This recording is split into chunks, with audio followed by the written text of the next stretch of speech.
Bom dia a todos, salve Maria. Livro A Mulher, Sua Missão segundo a Natureza e a Graça. Continuação do capítulo anterior. Tentando delinear a natureza do homem e da mulher segundo o conhecimento natural, obtemos, de um lado, uma elucidação viva daquilo que nos é dado a entender pela palavra de Deus. Por outro lado, temos na palavra de Deus um roteiro que nos ajuda a interpretar o material demonstrativo da vida. Reencontramos nele as pistas da ordem de criação original, da queda e da redenção. O corpo e a mente do homem estão equipados para a luta e a conquista segundo sua vocação original de submeter a terra e de tornar-se seu senhor e rei.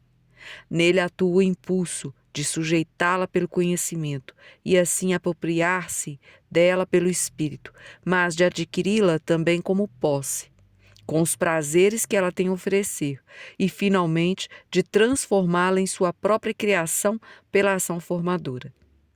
Devido às limitações da natureza humana partilhadas com toda criatura, e mais ainda devido à decadência de todas as forças no estado de castigo do pecado original, o ser humano não consegue, de modo igual, realizar tudo o que deveria fazer parte de seu domínio sobre a terra. Quando a vontade de conhecer se revela forte e quando empenha todas as suas forças para satisfazê-la, vê-se na contingência de ter que renunciar amplamente às posses e ao desfrute dos bens da vida.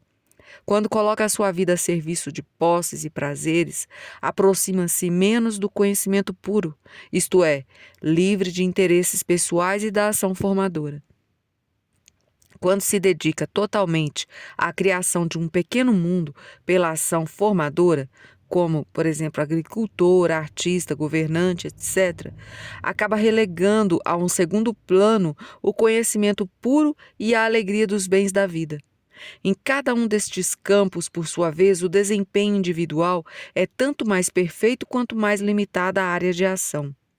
Desta maneira, é justamente o desejo da realização mais perfeita possível que leva à unilateralidade e ao atrofiamento de grande parte de suas possibilidades.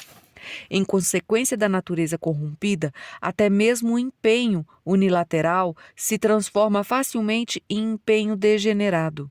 O conhecimento não para respeitosamente diante dos limites que lhe são impostos.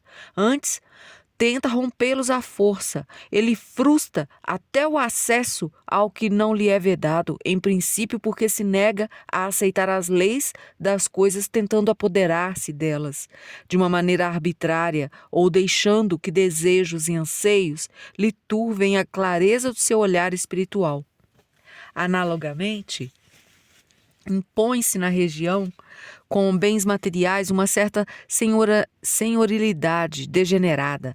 Em vez da alegria reverente com a criação a ser conservada e desenvolvida, verifica-se uma exploração ávida que chega às raias da destruição, ou um apossamento irracional que impede que os bens adquiridos sejam utilizados e desfrutados da maneira adequada.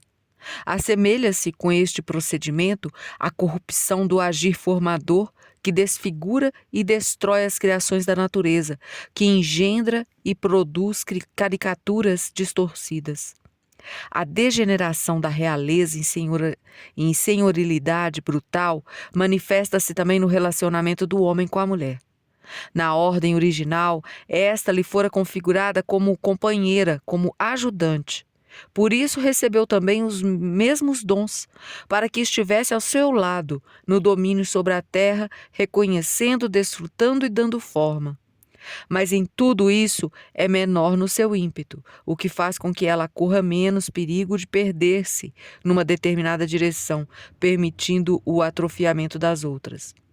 Estas circunstâncias recomendariam a cooperação, de modo que a mulher pudesse desenvolver seus dons ao lado do homem, a serviço de objetivos comuns, e que o homem fosse preservado dos excessos de unilateralidade, em virtude do desenvolvimento mais harmonioso das forças da mulher.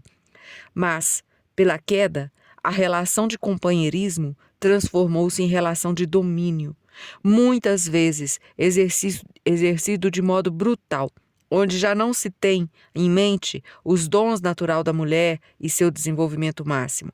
Agora ela é explorada como um meio para o fim, a serviço de uma obra ou satisfação dos próprios desejos. Nesta situação, é fácil acontecer de o despota se transformar em escravo de seus desejos, fazendo com que vire escravo da escrava, que deve satisfazer seus apetites. A degeneração do relacionamento entre homem e mulher está ligada à degeneração das relações com a descendência. Originalmente, a reprodução era tarefa conjunta de ambos. Se a sua constituição desigual os faz dependerem da complementação mútua, mais ainda repercute esta necessidade de complementação na relação com os descendentes de um lado. A natureza inacabada do filho requer cuidados, proteção, orientação para o desdobramento de suas forças. Os laços do corpo que ligam o filho à mãe e a inclinação natural da mulher a dedicar-se e servir à vida alheia, bem como seu senso mais forte de desenvolvimento harmonioso das forças, fazem com que a parte principal da educação seja confiada a ela. Por outro lado, exigem as atribuições da maternidade que o marido dê à mãe e filho proteção, solicitude. Além disto, cabem a ele esforços especiais, já que dispõe de maior ímpeto e capacidade de realização do desempenho específico. Finalmente, sua posição de rei na criação exige que dê sua proteção especialmente aos mais nobres de todas as criaturas da terra. Devemos ter sempre em vista também que não só o homem e a mulher foram criados para se complementarem. O mesmo vale também para a sequência das gerações, de modo que cada uma tem a vocação de produzir e incorporar elementos novos e próprios. Uma das funções essenciais da educação consiste justamente em respeitar as coisas novas e próprias que querem aflorar na nova geração. Assim, ao lado de sua profissão específica, parece ser a paternidade a vocação original do homem. Com a degenerescência vem, por isso, um lado, a tendência de furtar-se aos deveres da paternidade. Isso se dá em sua forma mais baixa, pelo abuso da relação sexual, para satisfazer apenas o instinto, sem qualquer preocupação com a prole ou até em detrimento da prole. Num nível um pouco mais alto, aceita-se o dever de dar assistência material, mas eventualmente se esquece da participação necessária no processo educativo. Por outro lado, existe o risco de uma paternidade exercida de modo brutal, limitado à maternidade e cuidados meramente físicos, sem que se dê atenção aos deveres mais elevados, reprimindo de modo violento os anseios próprios da nova geração. Todos os defeitos da natureza do homem que o levam a falhar em sua vocação original têm suas raízes na perversão de seu relacionamento com Deus. Ele só é capaz de corresponder à sua vocação mais nobre, a de ser a imagem de Deus, tentando desenvolver suas forças na subordinação humilde à orientação divina, conhecendo dentro das formas e dos limites ordenados por Deus, deleitando-se no respeito pelas criaturas de Deus, com gratidão e em louvor a Deus, criando para aperfeiçoar a criação que Deus reservou à ação livre do ser humano. Desta forma, o homem seria uma imagem infinita da sabedoria, da bondade e do poder de Deus. A insurreição do non-serviam tem como consequência a perversão do relacionamento com todas as criaturas. A natureza da mulher mostra-se exatamente paralela. Segundo a ordem original, seu lugar é ao lado do marido, no empenho de submeter a terra e de cuidar dos descendentes. Mas seu corpo e sua alma se prestam menos à luta e à conquista, e mais à prática de cuidar, guardar, conservar. Das 3 atitudes básicas do mundo diante do mundo, conhecer, desfrutar e criar, ela prefere normalmente a segunda. Parece que ela é mais capaz de alegrar-se respeitosamente com as criaturas do que o homem, considerando sempre que seja essa alegria respeitosa. Pressupõe o conhecimento específico dos bens, um conhecimento que se distingue do conhecimento racional, mas que nem por isso deixa de ser uma função mental própria que parece ser o forte da mulher. Ao que tudo indica, esta atitude está ligada à sua função de cuidar da prole e de promovê-la. Trata-se de uma percepção especial da importância do orgânico, do todo, dos valores específicos do individual. Desta maneira, ela se revela sensível e atenta a tudo o que quer vir a ser, a crescer, desenvolver-se, e que por isso mesmo exige consideração para com as suas próprias leis. Esta percepção do orgânico e específico é benéfica não só à prole, mas a todas as criaturas, sobretudo também ao homem, fazendo dela a companheira e ajudante compreensiva nos empreendimentos de outrem. Sob esse aspecto, destaca-se com bastante clareza a complementaridade do homem e da mulher, prevista pela ordem original da natureza. No homem, aparece em primeiro lugar a vocação dominadora e, em segundo lugar, a da paternidade, que não é nem subordinada nem complementar à dominação, devendo antes ser integrada a ela. Na mulher, é a vocação à maternidade que predomina, enquanto a participação no domínio aparece como secundária. Assim como no conhecimento, o deleite e o agir da mulher não se distinguem fundamentalmente destas mesmas faculdades do homem. Aparece também nela as mesmas formas de degradação, de apossamento viciado e até destrutivo das coisas. Mas as diferenças de importância e localização dessas funções dentro da personalidade e da vida total de ambos levaram também a diversos modos de degenerescência depois da queda.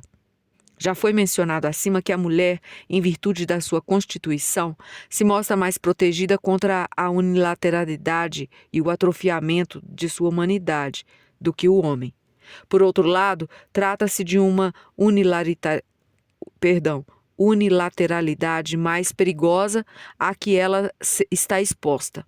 Como ela tem menos afinidade com o conhecimento e a criação do que com a posse e o desfrute dos bens, corre risco de se fixar exclusivamente nestes.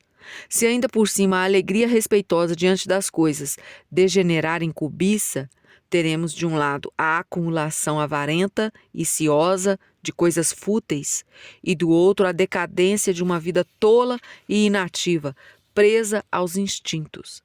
Esta condição compromete também seu relacionamento com o marido. Se a própria degeneração dele em dominação brutal já chega a ameaçar a sua posição de companheira, livre a seu lado, a escravização por seus próprios instintos deve transformá-la ainda mais em escrava.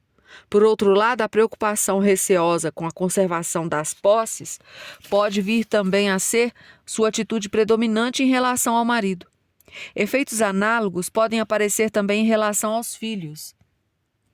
A mulher que vive exclusivamente em função dos seus instintos procurará furtar-se dos deveres da maternidade, assim como o homem em relação à sua paternidade, a não ser que um anseio e um afeto instintivo pelo filho a preserverem disso.